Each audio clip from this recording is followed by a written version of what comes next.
All right, hello again. So today we're going to do the second lesson about the lies of the snake. And last day we talked about the snake representing death. So and the world itself being that sort of figure eight we talked about before. So that infinity sign usually, or well, at one time showing often the snake biting its own tail, going back and forth. Um, what we'll start with today is discussing the picture on the left because we've already talked about this picture.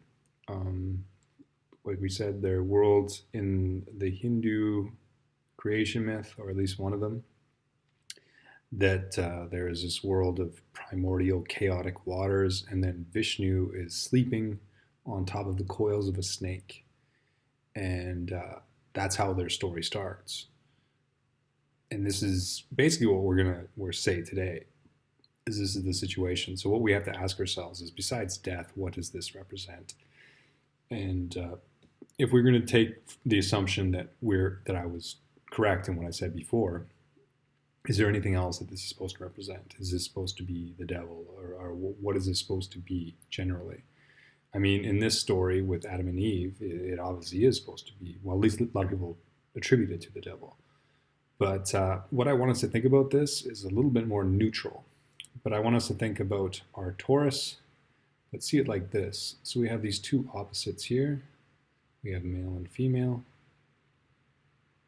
So we have, but the same, right? So remember that Eve was created from splitting of Adam.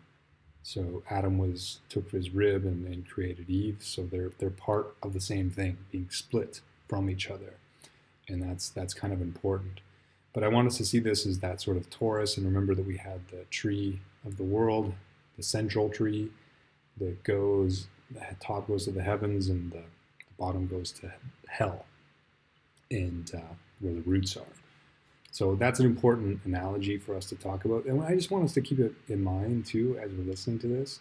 People didn't have these physics terms to discuss this stuff back then. And if these would be really difficult to people to comprehend if people just showed pictures. So they usually give an analogy. So often what we hear is the tree, or we hear the fruit, or we hear the snake.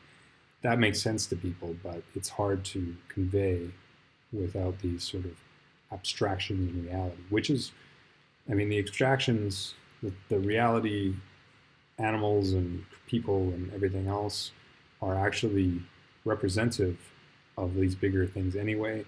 But that's something we're going to get into. But for now, let's just rehash what we talked about before. So this sort of, so we talked about the world. If we think about it from the perspective of physics, is sort of these toruses. And we can see the torus is actually the shape of a perfect square if you break it down. And this is something that we've talked about from the beginning. We talked about the square and the circle being these two opposites, and often on this side there's somebody holding something that makes squares. So let's just say like a carpenter square type thing, and this one usually having somebody with a compass to make circles on this side. And these are the two sides. And then what we're going to talk about today is a little bit of this center part, but keep in mind it can be shown a lot of different ways. So we can have this Venn diagram. This is the same image. You can see a sort of inner core here. You can see the outer part. We can represent it this way, but we can also represent it as this way if you take a different cross-section of it. And you can see that the lines themselves going around like this. And in physics, there is this reality. So there's something like a Mobius band, where it's a sort of single string that has one turn to it. And that's what makes up some of these things that they've found in physics to be sort of the fundamental elements of the universe, I guess you could say. So you can't see them, but physics can sort of be hands into another realm, physics and math, to help understand what's happening. And we've been working on it for a long time, but it seems like they're fairly consistent about what they're talking about at this point, and there are these toruses that are nested in each other. We can see this torus in another way. The first way we can see it is sort of this mandala shape, and another way we can see it as sort of this shape. And I'm going to represent this as sort of the apple. You can see sort of the inner core, and we can see if we just have to add a stem here, and this Taurus can be seen as an apple as well. So we know the story of Adam and Eve and the eating of the apple, but I also want to show it in this way as well. Because the reason we want to is because we have Vishnu here, and he was the one in the coils of the snake in the first picture. On his right hand, you can see this is actually from a European source, and this one's basically the same thing from a Hindu source, but we have him holding a chakra here. And although it looks a little different in this picture as that it did in this situation, we can show it in this way too. And this is another representation of it. And it's sort of this doily looking interconnected thing, which is sort of like a mandala shape, but it's got all these little dots in it. And this is another aspect of E8. We talked about that thing that can be representing every element of the universe. So all these little dots are this unbelievably complex, huge amount of dimensions. It's just incredible, and it's beautiful, and it's a marvel of mathematics that they've created it. But anyway, it's been applied to the universe in the way that the universe functions, and there's a guy that's pretty effectively represented it and is still trying to convince some people, but to me, I think he's on to something. And the reason why I think that is I see all these congruencies with all this ideology from history. Now you can see the little two triangles in the center here, and you just can tell how you could do that at any level, basically. You see these nested realities of these two opposing opposites within it. So that is the truth. And when we show our picture that we've talked about before lots, that is this part. The lie, we'll have to do a little bit of this, but the lie is going to be this one. And this is the one with the coil of the snake. This is another representation of the tree of life. You see one missing here and one down here. This will be our primordial waters down below that impelled something down to the world. And that's the story of most myths, is the starting of the primordial chaotic water, and then there's this entity that comes to realize itself within that, and then it just further duplicates. I'm just going to show this really quick, but the snake imagery is pretty universal. We see this one's in North America, Vanu, I think it's pronounced, and this one's Nomenjard. I'm not exactly sure, but it's the Norse tradition. And at the battle of the end of the world, so Ragnarok, he fights with Thor, and this will be a battle that's going to mean that it's going to be heaven eventually. And I don't know if I mentioned it, but that chakra that Vishnu held was supposedly able to end the world. And this idea of the end of the world is the end of the world, this one, not this one.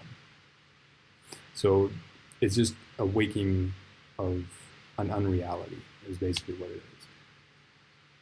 But anyway, we have Nagas, so these are something from Hinduism too. This is sort of the same situation with their tails always intertwining. In Chinese mythology, we have this this isn't them, but Fuji and Nuwa and Undalina. We have the seven-headed snake here, which is, we're going to talk about this symbolism another day maybe. Then we have this one from South America. We see the two snakes sort of facing each other. And we have a Pep, which is the Egyptian one. And we see Set killing it for Ra here. And we see Ra killing it as the form of a cat here. And him wrapped around the tree. And I won't get into this today, but this is a very interesting picture, by the way. Very symbolic, because Set was kind of the evil guy, but I don't want to get into it right now. But anyway, and then we also have Apollo killing Python, and another symbol that will often be used besides the tree for this thing that's being protected by the snake or the serpent is a well. And that's what Python was protecting at this point, and Apollo killed Python.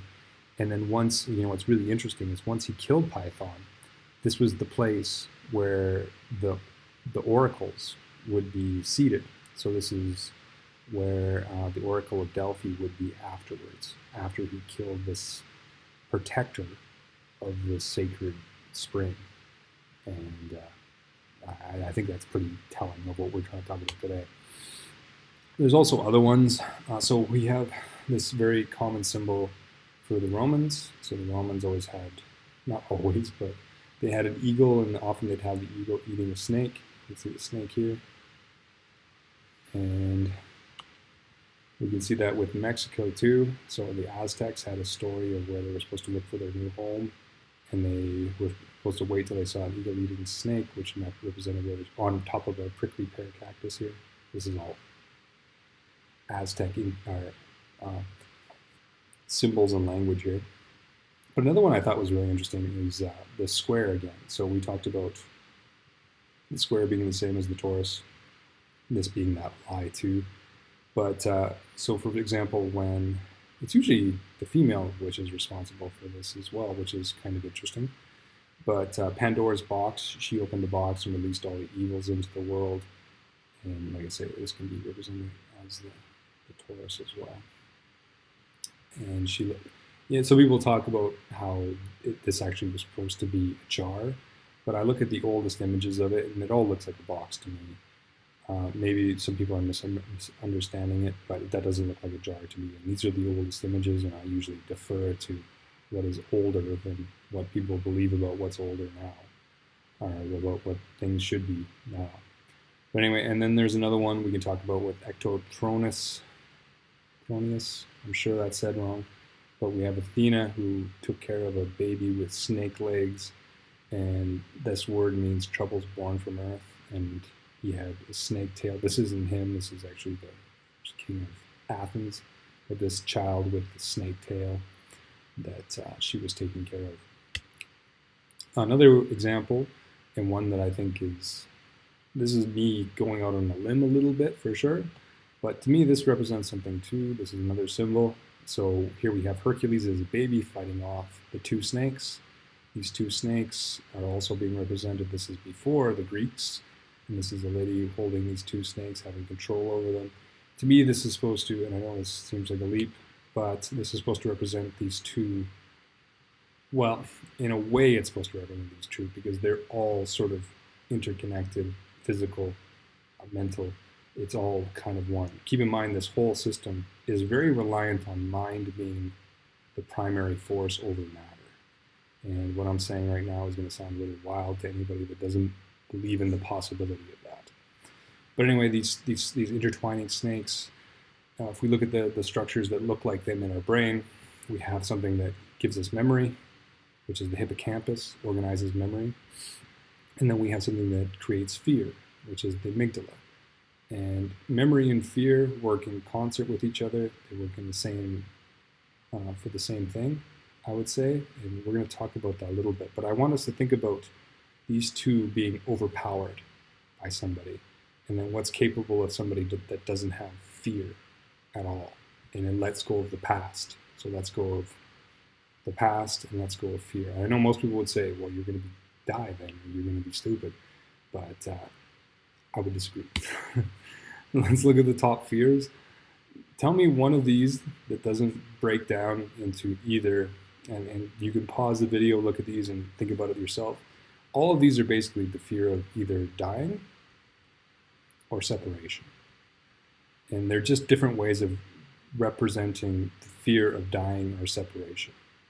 And if we talk about our story that we talked about before, where the two sides, the two circles are symmetrizing each other, let's leave that for now. But anyway, let's just say dying or separation are the two main fears. And they'll have them representing those two snakes. So these two snakes, death and separation.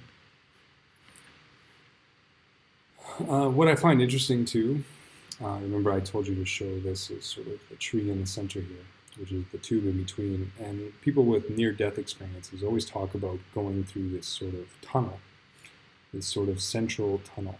And remember right from the beginning, right, between the Tauruses we showed before, we showed a big line that went all the way through. And this is supposed to be the line of eternity. Eternity. So something that never dies, never ends, So there is no death, there is no separation here. This is the line of eternity. So people, when they die, they have this universal, well, I'll say almost universal anyway, I don't want to make any absolutes, but there is this going through this into this warm, loving light. And everybody talks about that process, and it removes a lot of fear of death from people, usually that go through a near-death experience. And they talk about everything being aware in past, future, being completely aware to them, like their awareness of past and future.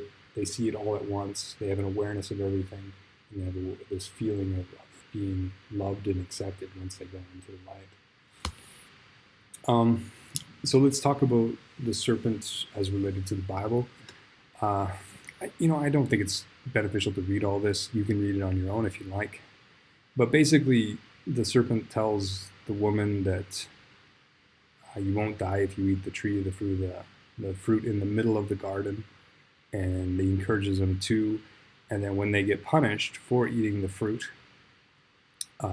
in the garden, they're going to die. So they have all their needs are not going to be met, and they will die, and then they will be separated from heaven forever. So separation of heaven.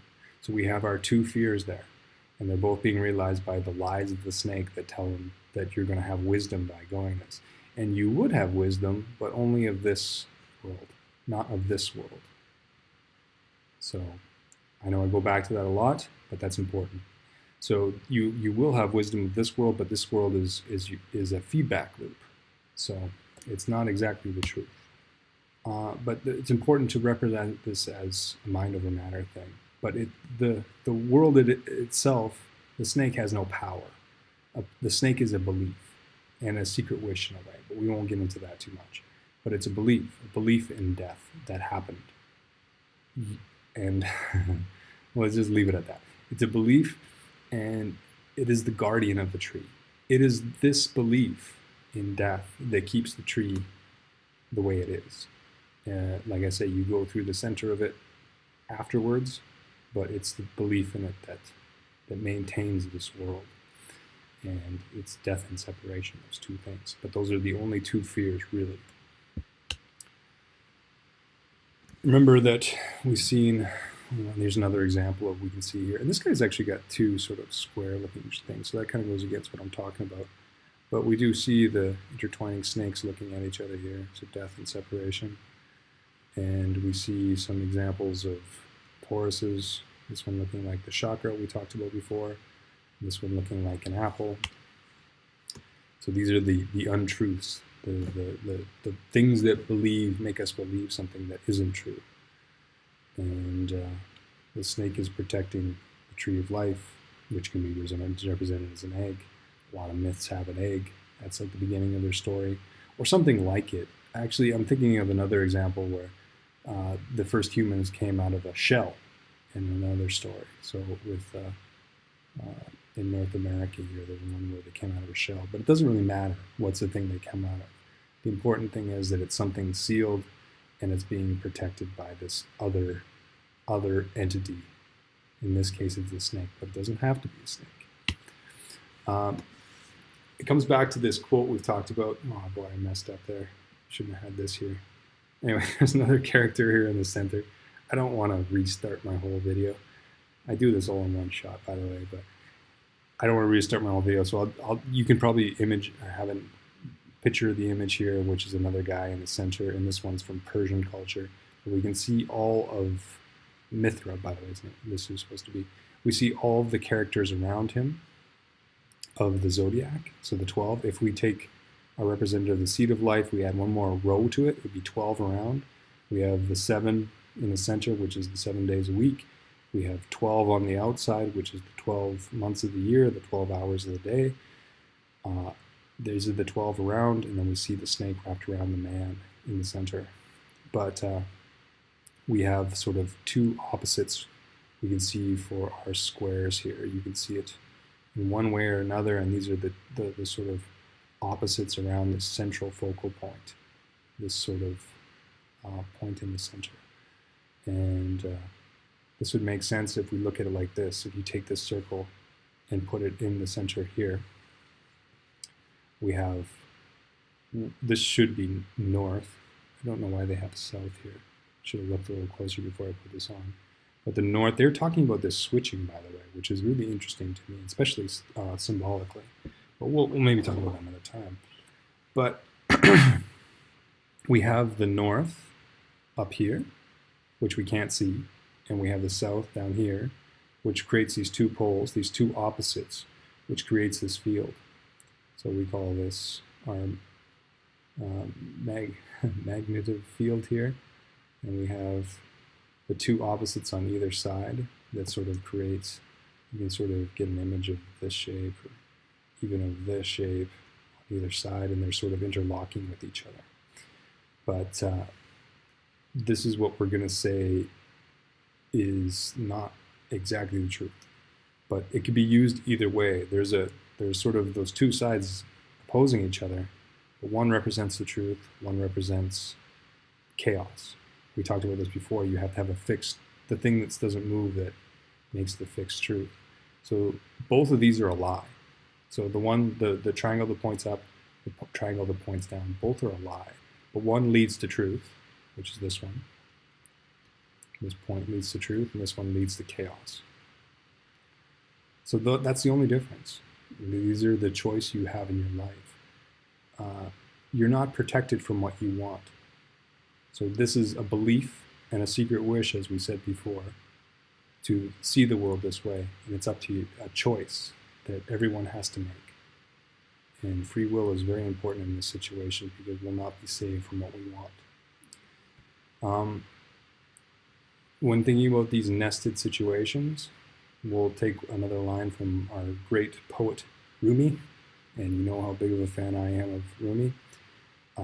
But anyway, he says, you are not a drop in the ocean. You are the entire ocean in a single drop.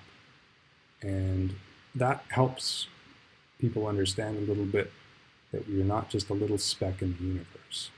You are the entire universe in a speck, and you're also the speck that is being represented in a bigger field around it. But it's going to take a little bit more time to understand it all. I think I've laid the framework fairly well. I know this is very complicated, very difficult to follow, but I think if you watch it a couple times, it'll start making sense. And if not, go back to the earlier videos, start over again. There's something there. So you could be patient with it, you can ignore it, that's completely your choice. Like I say, free choice is very important in this situation. But anyway, those that want to be around for the next episode, I was going to talk about this too. So here we have something like our snakes wrapped around the center. This is an electromagnet. So something that creates a sort of field, like our field here. Electric field, we have something coiled around the center. Pretend this isn't the Earth for now, because I can't prove this, but just think of it as an like an electric field being generated through an electromagnet, wrapped around and around, which creates this bigger torus around it, which is represented by these fields here. Anyway, the next day we're going to be talking about technology, how that fits into all this, and how we should be perceiving technology, because it's a really interesting topic, and people are way more open to discuss this one, but they have some of the same outcomes that I'm talking about. Even with my wild assertions that I'm talking about, they'll have them in technology too. But we'll talk about that next day. And hope you have a good night, and we'll talk to you hopefully soon. I'll try to get this next video out reasonably in the future, quickly in the future, but thank you for listening. All right, bye-bye.